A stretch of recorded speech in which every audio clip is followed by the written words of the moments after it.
Bien sûr, j'ai un pronostic pour le match demain, le 8 de septembre 2023. Coup d'envoi à la Coupe du Monde en France.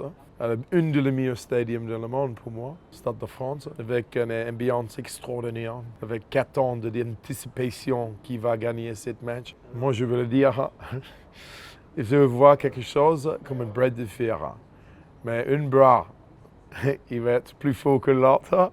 Et j'espère que c'est le bras qui va être plus fort. Pour moi, individuellement, ça sera les All Blacks, parce que je suis néo-zélandais.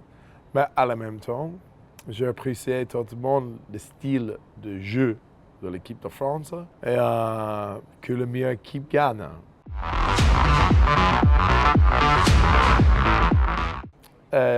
On ne pense jamais pour le score. Moi, je laisse croire que les All Blacks ont envie de jouer avec un rythme très rapidement, très vite. Et ils veulent voir les autres équipes adverses essayer d'arrêter ce rythme. Si l'équipe adverse sont capables d'arrêter ce rythme, bien sûr. Mais par contre, vous avez une équipe adverse de nous, qui s'appelle la France, qui est aussi capable de mettre un rythme. Donc, pour moi, quand je regarde les titulaires dans l'équipe, on est bien. Mais aussi, ce n'est pas juste les titulaires, c'est aussi le remplaçant qui peut garder le rythme aussi. Et ça, c'est hyper important.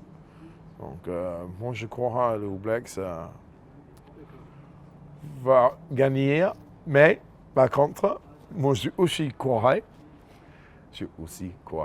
que le fait qu'on va la rencontrer, vous, dans le final.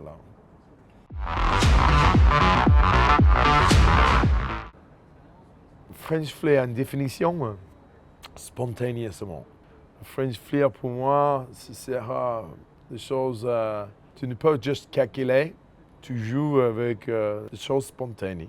Tu joues avec le bal, l'air, tu respires le rugby et tu chantes le rugby. Et ça, c'est le French Flair.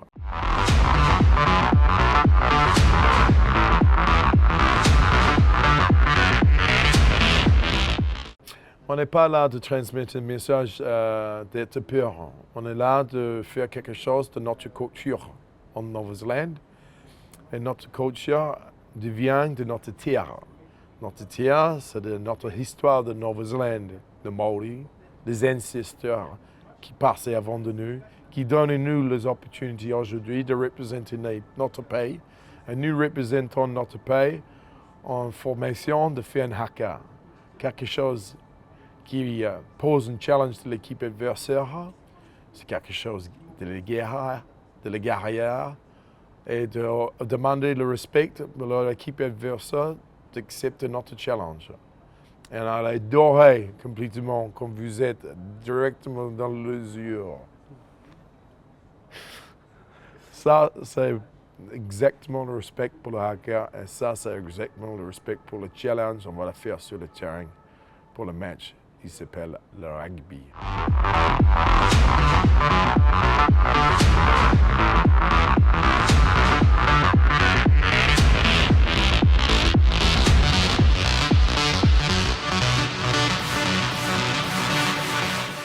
En fait, il y a un petit peu l'histoire là-bas que j'adore et j'ai toujours adoré par rapport à la France.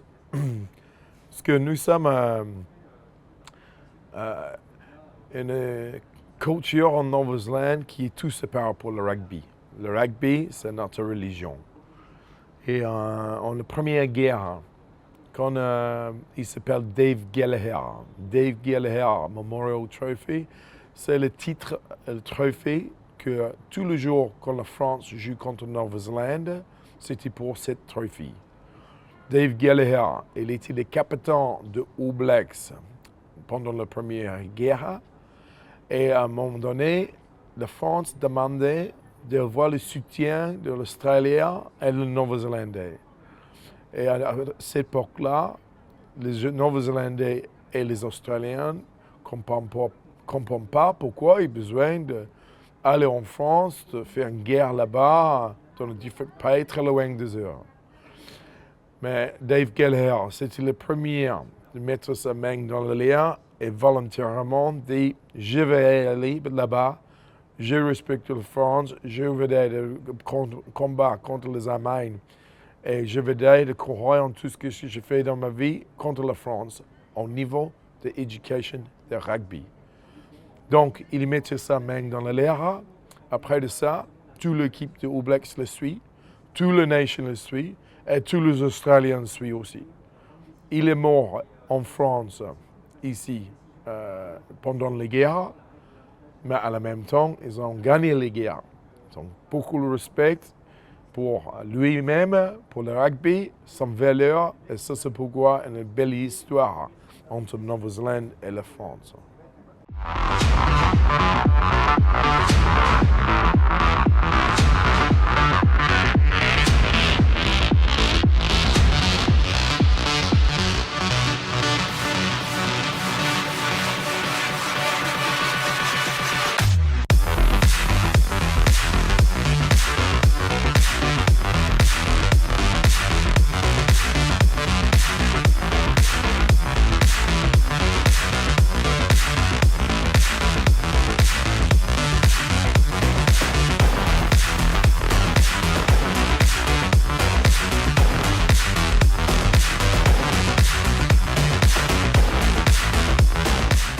Et les deux choses, deux façons, tu peux regarder pourquoi les joueurs échangés ont envie de venir ici en France.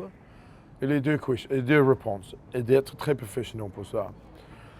Une réponse, peut-être c'est l'opportunité de la vie, de gagner sa vie un peu plus au niveau de l'argent.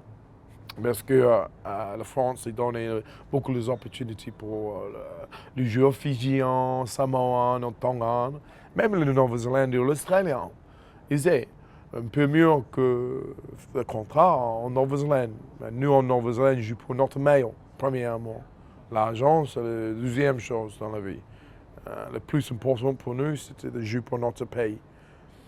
Mais pourquoi ils ont beaucoup d'échanges? Ça, c'est une raison. D'autres raisons, c'était parce que le style du jeu. C'est pourquoi je venais en France. Je peux aller partout dans le monde, au Japon, en Angleterre. Ils ont de bons contrats pour moi. Moi, j'ai décidé de venir en France parce que j'adore la culture, j'adore les histoires, j'adore l'esprit de rugby, j'adore les gens, j'adore la vie en général. Ça ressemble beaucoup comme mon pays et comme ma raison en Nouvelle-Zélande. Et ça, c'est partir de mon cœur. Une culture de son cœur, dedans, un feeling, une ambiance, un pays, tu peux faire le meilleur. Et ça, c'est pourquoi l'autre raison, les joueurs viennent en France aussi.